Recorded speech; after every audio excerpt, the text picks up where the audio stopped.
Salut, et bienvenue sur ma chaîne. Dans cette vidéo, vous allez découvrir le fonctionnement des machines virtuelles, leurs avantages et leur utilité. Si vous n'avez pas encore installé VirtualBox, ne vous inquiétez pas, je vous ai inclus une section, dans laquelle je vais montrer comment faire pour télécharger. Et aussi, comment faire pour l'installer facilement. Et pour finir, je vais vous montrer comment créer une machine virtuelle, c'est-à-dire un ordinateur virtuel. Je vais vous offrir une explication détaillée, étape par étape. Avant de commencer, je tiens à vous remercier pour votre soutien, en vous abonnant à cette chaîne, et en activant la cloche. Ce geste va m'encourager à continuer, à développer cette chaîne. Je vais commencer par vous expliquer ce que c'est, à quoi ça sert, et quels sont les avantages du logiciel, VirtualBox. C'est un logiciel gratuit et puissant, permettant de créer des machines virtuelles. Ou en d'autres termes, il crée des ordinateurs virtuels. Ces machines virtuelles, ou ces ordinateurs virtuels, fonctionnent de la même manière que n'importe quel ordinateur physique. Vous pouvez utiliser plusieurs ordinateurs virtuels en même temps, sans avoir plusieurs ordinateurs physiques.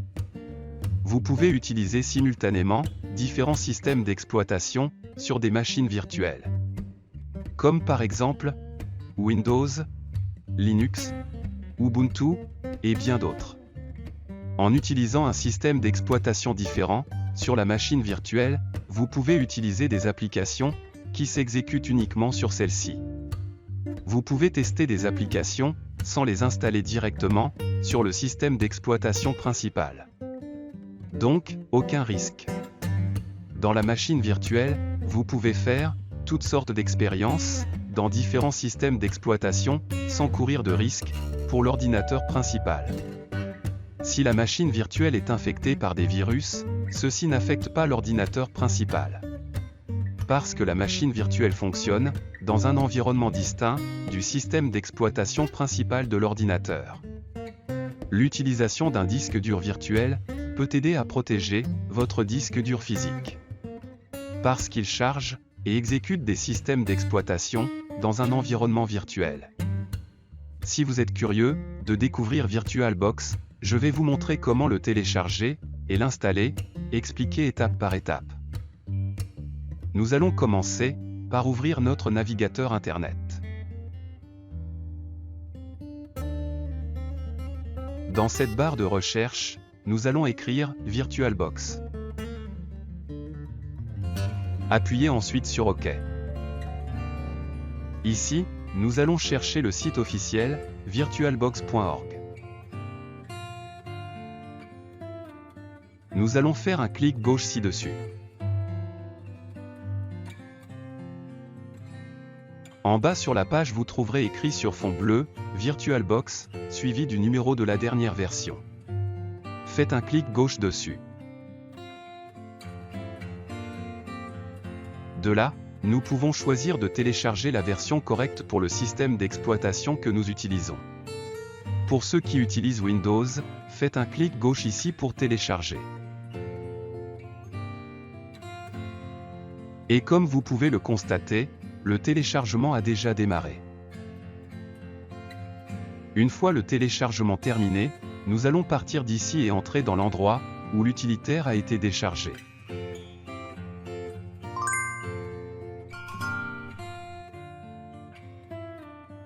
Donc, j'ai présenté comment il peut être téléchargé. Maintenant, je vais vous présenter l'installation de cet utilitaire. Nous allons commencer par double-cliquer gauche pour lancer l'installation. Ici, nous allons accepter en appuyant sur Oui. Il nous souhaite la bienvenue. Nous cliquons sur Suivant. Ici, il est livré avec les paramètres par défaut, je ne change rien. Nous cliquons sur Suivant. Il nous prévient que l'Internet sera temporairement fermé. Nous poursuivrons l'installation en appuyant sur Oui. J'appuie une fois de plus sur Oui. En ce moment, les préparatifs pour l'installation sont prêts.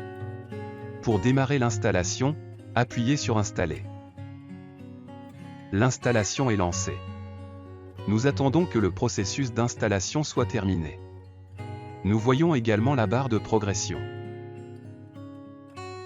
On voit déjà que le raccourci permettant de lancer l'utilitaire est déjà présent sur le bureau.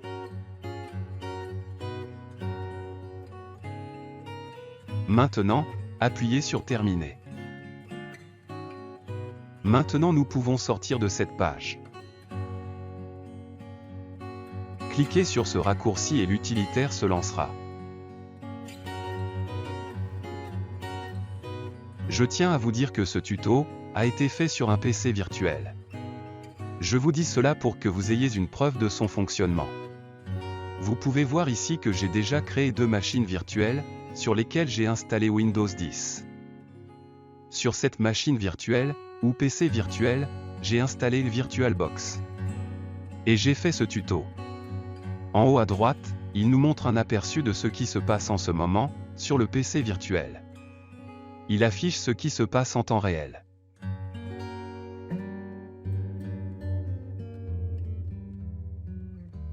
Vous pouvez ainsi créer plusieurs machines virtuelles ou PC virtuels. Vous pouvez les sélectionner et commencer à partir de cette liste. En fait, n'oubliez pas de vous abonner à cette chaîne en cliquant sur la cloche. Ainsi, vous ne manquerez pas mes nouvelles vidéos. Maintenant, je vais vous montrer les étapes à suivre pour créer une nouvelle machine virtuelle dans VirtualBox, y compris comment configurer les paramètres de RAM, de processeur et de disque dur de la machine virtuelle. Nous allons commencer en appuyant sur cette icône pour démarrer le logiciel. Par exemple, j'ai démarré ce logiciel qui est installé sur un PC virtuel qui à son tour est installé sur mon ordinateur réel. Cela démontre l'efficacité de ce logiciel. Je vous ai dit cela parce que l'interface a l'air différente. Mais maintenant, je vais vous montrer comment l'interface ressemble sur mon ordinateur réel. L'interface de l'application peut être présentée de manière différente en fonction du système d'exploitation que vous utilisez. Quelle que soit la manière dont elle apparaît pour vous, les étapes à suivre restent les mêmes. L'icône Nouveau nous permet de créer une nouvelle machine virtuelle grâce à un processus de configuration. Nous allons appuyer dessus pour démarrer le processus de création de nouvelles machines virtuelles. Dans cette fenêtre, nous avons la possibilité de configurer les premières options de notre machine virtuelle. Par exemple, ici, il faudra donner un nom à notre machine virtuelle. Ce nom servira à être identifié plus facilement dans la liste où plusieurs machines virtuelles sont créées. Il est recommandé de choisir un nom qui décrit bien l'objectif de l'utilisation de cette machine virtuelle ou le système d'exploitation installé sur celle-ci. Ainsi, il sera plus facile de l'identifier. Je vais écrire Windows 10. Dans cette option, nous choisissons l'emplacement où tous les fichiers liés à la machine virtuelle seront enregistrés. Par exemple, disque dur virtuel, instantané, et fichier de configuration. Choisissez un fichier facilement accessible et disposant de suffisamment d'espace libre pour stocker tous ces fichiers. Je vous recommande de choisir un autre emplacement que celui proposé. Je le fais pour que cela soit fait, mais vous pouvez choisir l'emplacement qui vous convient le mieux. De cette façon, vous n'aurez pas de problème à la fin de la configuration. Juste en dessous, nous avons l'option Image ISO. L'option Image ISO fait référence à un fichier qui contient une copie d'un disque optique, tel qu'un DVD ou un CD. Ce fichier peut être utilisé pour installer un système d'exploitation sur une machine virtuelle ou pour exécuter des applications depuis ce disque. Je vous expliquerai en détail comment ajouter l'image ISO et comment installer Windows une autre fois. Pour le moment, nous n'utiliserons pas cette option. Si nous descendons plus bas, nous trouvons l'option Type. Cette option se réfère au type de système d'exploitation qui sera installé sur la machine virtuelle. En cliquant ici, vous verrez une liste des systèmes d'exploitation que vous pouvez sélectionner. Supposons que vous souhaitiez installer un système d'exploitation Linux. Vous allez dans la liste et vous sélectionnez Linux en cliquant dessus. Nous pouvons voir que l'image a également été modifiée. Je retourne sur la liste, et je sélectionne « Windows ». Nous nous assurons que Windows est bel et bien sélectionné. Encore en dessous, nous avons l'option « Version ». Cette option permet de sélectionner la version du système d'exploitation, comme Windows 11, 10, 8 ou 7. En appuyant ici, une liste d'options s'ouvrira. Dans cette liste, il y a plusieurs versions disponibles. Personnellement, je vais choisir Windows 10 en 64 bits, car je vais installer cette version plus tard. Une fois que vous avez rempli toutes ces options, cliquez sur « Suivant ». En fait, n'oubliez pas de vous abonner à cette chaîne en cliquant sur la cloche. Ainsi, vous ne manquerez pas mes nouvelles vidéos.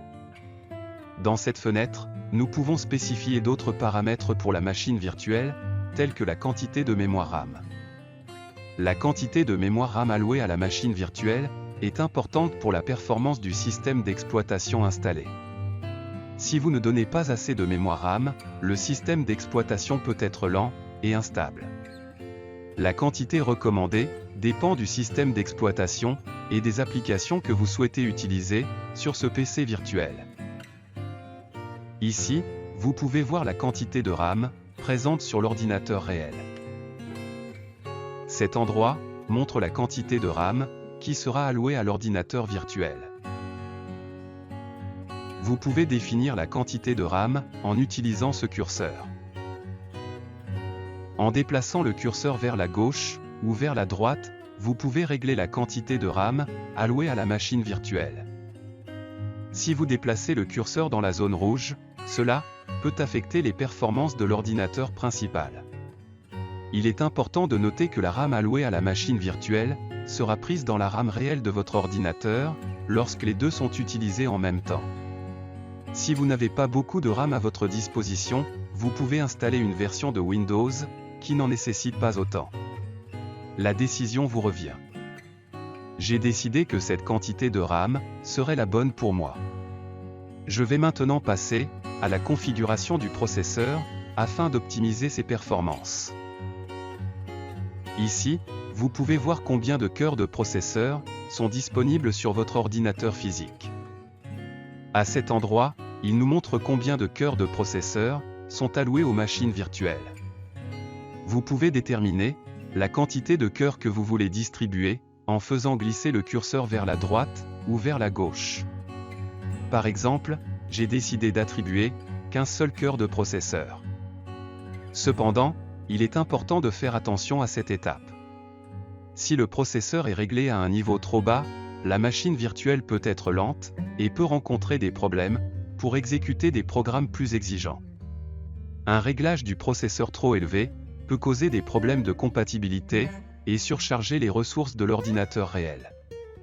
Il est important de trouver le juste milieu pour obtenir les meilleures performances de la machine virtuelle. Juste en dessous, nous avons une autre option. Pour ceux qui ne le savent pas, EFI est une interface de démarrage plus récente qui a été conçue pour remplacer l'interface de démarrage BIOS utilisée dans la plupart des systèmes d'exploitation. Si vous voulez que la machine virtuelle utilise EFI, cochez la case. Si vous voulez que la machine virtuelle utilise BIOS, décochez cette case. Je veux utiliser le système de démarrage BIOS. Alors, je laisse la case décochée. Vous choisissez ce que vous voulez. Maintenant que nous avons terminé la configuration, passons à l'étape suivante, en cliquant sur « Suivant ». Dans cette fenêtre, nous pouvons spécifier les paramètres du disque dur. Si vous cochez cette option, cela créera un disque dur virtuel. Plus précisément, un périphérique de stockage virtuel, créé par le logiciel et utilisé pour stocker les fichiers et les données d'un ordinateur.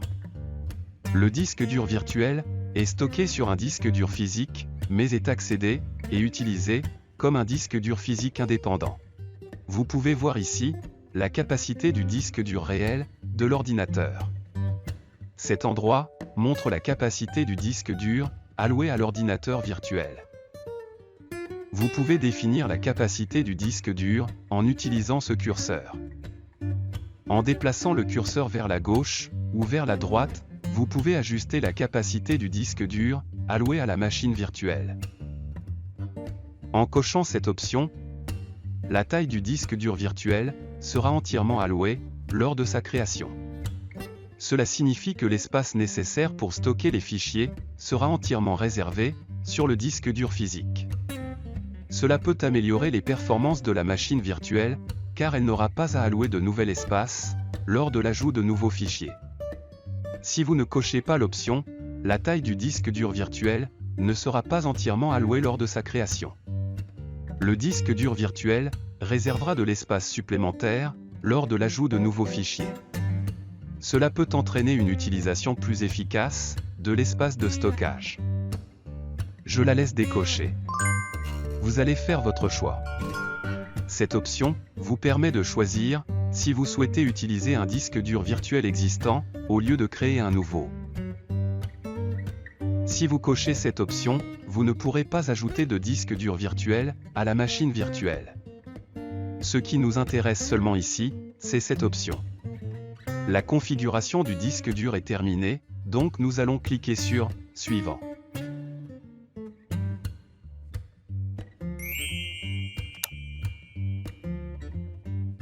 Cette fenêtre affiche un résumé de tous les paramètres choisis. Elle vous indique le nom que vous avez donné à votre machine virtuelle. Là, il nous montre l'emplacement du dossier dans lequel seront stockés tous les fichiers associés, tels que le disque dur virtuel, les instantanés et les fichiers de configuration. Voici le système d'exploitation et sa version sélectionnée pour être installé sur la machine virtuelle. Voici également l'affichage de la quantité de mémoire RAM, le nombre de processeurs et la taille de votre disque dur virtuel. Maintenant, je tiens à vous montrer comment elle sera affichée dans la liste des machines virtuelles. Pour créer votre machine virtuelle, il vous suffit d'appuyer sur « Finish ». Voici la machine virtuelle que j'ai créée. Elle est actuellement éteinte, car je n'ai pas encore installé le système d'exploitation. Sur la droite, vous pouvez voir les détails sur les composants de cet ordinateur virtuel. Vous avez également un aperçu de ce qui se passe sur l'écran de votre machine virtuelle à ce moment. Dans cette liste, vous pouvez choisir quelle machine virtuelle vous souhaitez utiliser. Par exemple, je vais en sélectionner une autre maintenant. Elle affiche les détails de ses composants et, sur l'aperçu de l'écran, on peut déjà voir l'image de Windows que j'ai installée. Je reviens maintenant à la machine virtuelle que j'ai créée. Maintenant, la machine virtuelle est comme un ordinateur sans Windows installé. Pour cette étape, je vais créer une autre vidéo dédiée à ce sujet. J'espère que vous avez apprécié cette vidéo et qu'elle vous a été utile. Si vous souhaitez suivre mes prochaines publications, n'hésitez pas à vous abonner à cette chaîne et à activer la notification en cliquant sur la cloche. Je vous remercie de votre attention et je vous dis à très bientôt. N'oubliez pas également de donner votre j'aime si vous avez apprécié cette vidéo.